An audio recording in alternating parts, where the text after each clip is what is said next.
मुंब्र्यात एसआयटीची फिल्मी रेकी. पती ताब्यात पण निदा खान पुन्हा निसटली. ॲट्रॉसिटीचा गुन्हा दाखल, प्रकरणाला नवं वळण.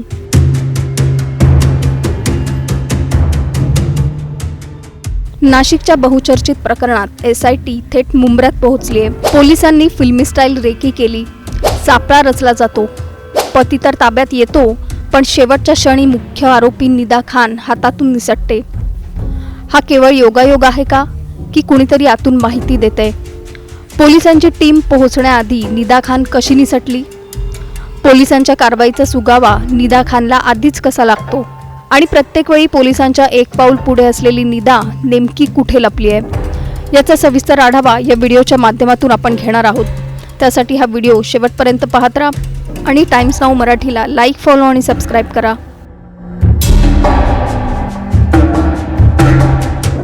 नाशिकच्या TCS प्रकरणात आता नाट्यमय घडामोडी पाहायला मिळत आहेत. गेल्या 20-22 दिवसांपासून फरार असलेली HR मॅनेजर निदा खान अजूनही पोलिसांच्या हाती लागलेली नाही. पण फरार निदाच्या शोधासाठी एसआयटीने घेतलेली मेहनत आणि त्यातला थरार एखाद्या चित्रपटालाही लाजवेल असा आहे. तपासाचा धागा थेट ठाण्यातील मुंब्रा भागापर्यंत पोहोचला.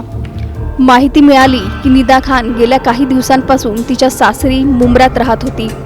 दरम्यान निदाने अटकपूर्व जामिनासाठी कोर्टात अर्ज केला होता.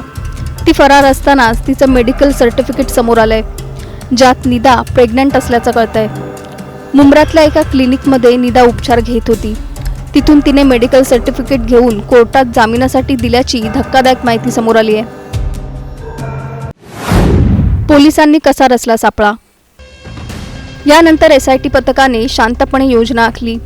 साध्या वेशात 3 अधिकारी पत्ता विचारण्याच्या बहाण्याने तिच्या घरापर्यंत पोहोचले. परिसराची रेकी झाली, वेळ ठरली आणि सापळा रचला गेला. पण ज्या क्षणी कारवाई व्हायची होती त्याच वेळी सगळं उलटलं. घरात ना निदा होती ना तिचा पती.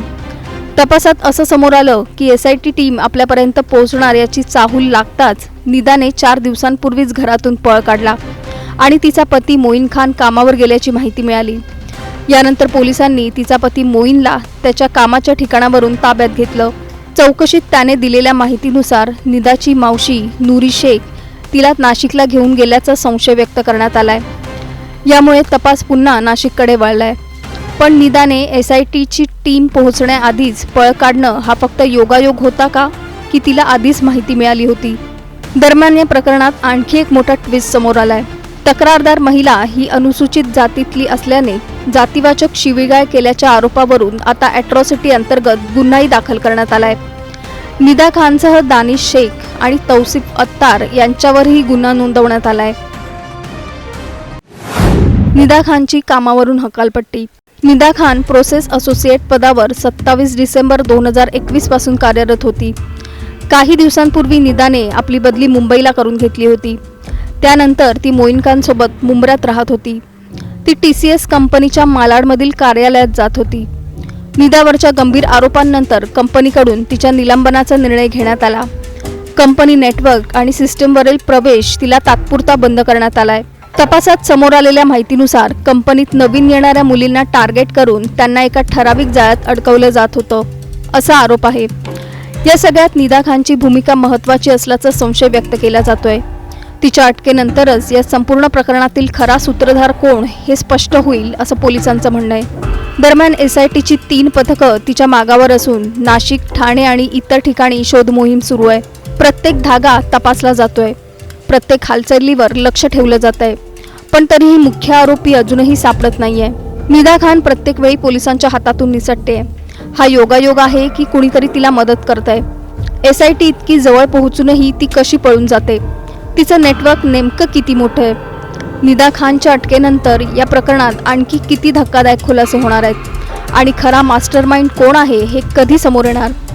या सगळ्याबाबत तुमचं नेमकं मत आम्हाला खाली कमेंटमध्ये नक्की सांगा आणि चॅनलला सबस्क्राईब करा.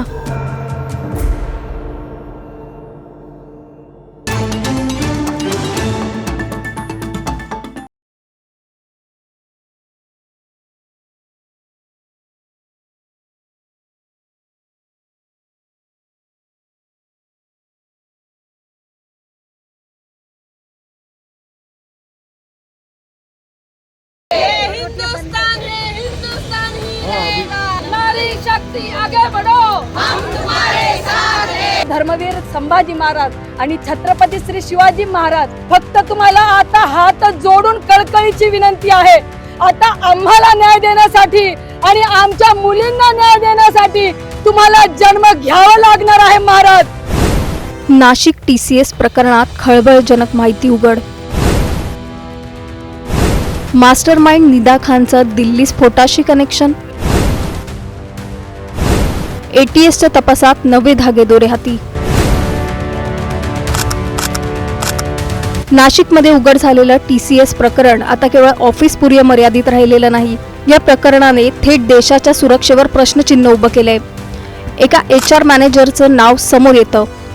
पुण्यात उच्च शिक्षण घेतलेली आणि नाशिकमध्ये चांगल्या पदावर काम करणारी निदा खान अचानक एवढ्या गंभीर प्रकरणाच्या केंद्रस्थानी कशी आली आणि तिचं नाव थेट दिल्लीतील स्फोट प्रकरणाशी का जोडलं जात आहे, याचा सविस्तर आढावा या व्हिडिओच्या माध्यमातून आपण घेणार आहोत।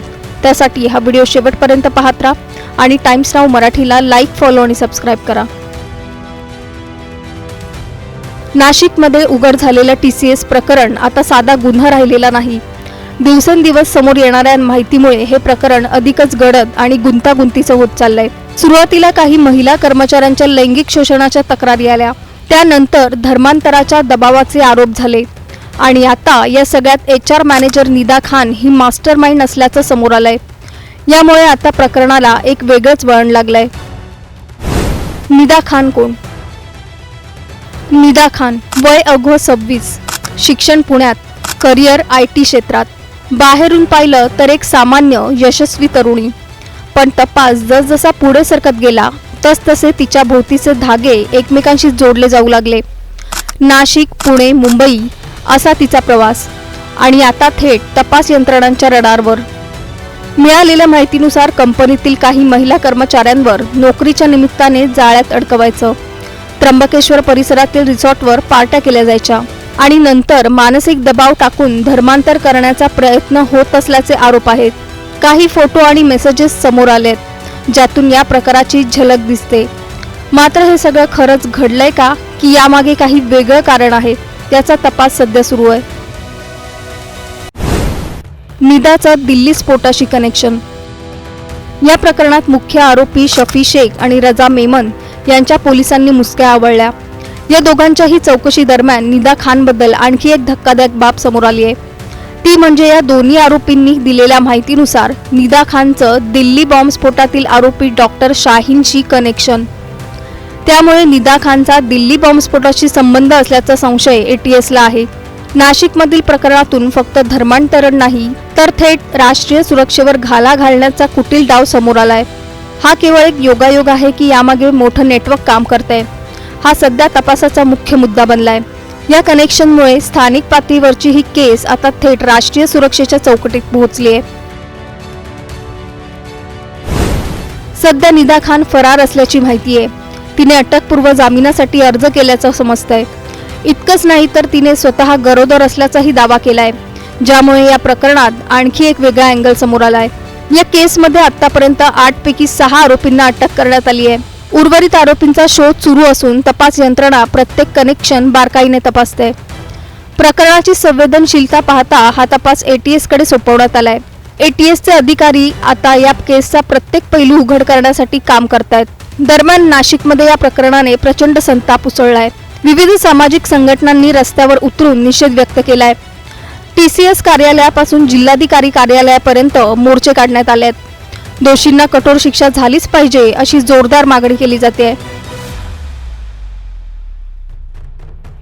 प्रशासनाला आम्ही वारंवार कळवून सुद्धा या सगळ्या अत्याचाराच्या घटनांवर त्यांच्याकडून जी कुचराई होत आहे, तर त्या कुचराईला एक प्रत्युत्तर म्हणून आज आम्ही शिवप्रभूंच्या चरणी हे निवेदन दाखल केलेलं आहे।